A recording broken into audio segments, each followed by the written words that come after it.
Bugün tajriba tushiramiz ya?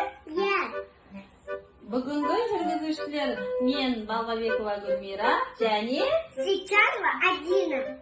Onda ендеше бүгін бастаймыз ya? Біздің ережемізге, тәжірибемізге не керек? Бутылка, Құйғыш, сірке суы, секретуа, шах, ас содасы. сода, каса. Жарайсың. Ендеше бастаймыз ба, Адина? Бастайық. Сен бөтелке ұстайсың ба? Жақсы. Мен құям. Сірке суын. Біз қимас бұрын, Адина, не ұмыттық? Қауіпсіздік ережесін. Маска киіп алайық, я?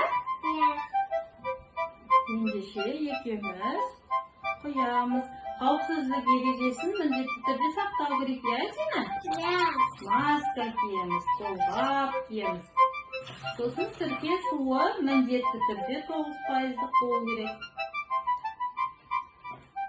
9% болу керек.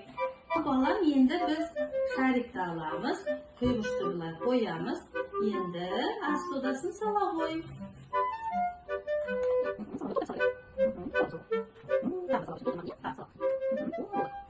Осыны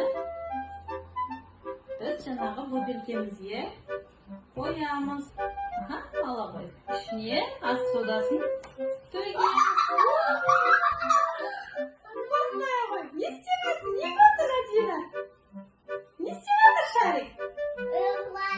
Жарайсың, үрлеп жатыр. Яғни бізде химиялық реакция жүріп жатыр, я? Осымен біздің бүгінгі тәжірибеміз аяқталды, я, Адина? Сондықтан бізде көмірқышқыл газы бөленіп, шардың үрілгенін көрдік. Бірақ балалар, абай болыңдар, сірке суымен жұмыс жасағанда міндетті түрде қауіпсіздік шараларын қолданып, үлкен кісілермен бірге жасаймыз. Сау болыңдар.